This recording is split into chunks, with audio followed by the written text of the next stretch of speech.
Welcome to Luca is a Billionaire, where the only thing I invest in is your answers. In this video, I will explain what Old Irish sounded like.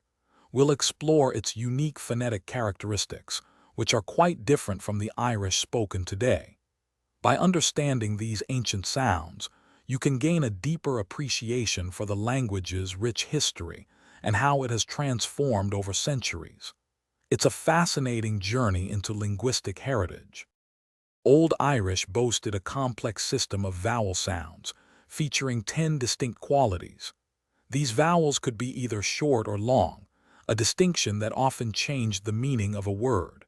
Additionally, diphthongs or gliding vowel sounds were common, adding further richness to the language's spoken form.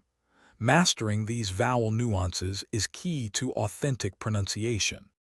Old Irish consonants presented a fascinating challenge, often appearing in both slender and broad forms. This crucial distinction significantly impacted the pronunciation of adjacent vowels. Furthermore, many consonants experienced lenition, a process that softened their sound, creating a more fluid and melodic speech pattern. These features are central to its unique acoustic profile. The sounds of Old Irish underwent significant transformation, evolving into the Middle and Modern Irish we hear today.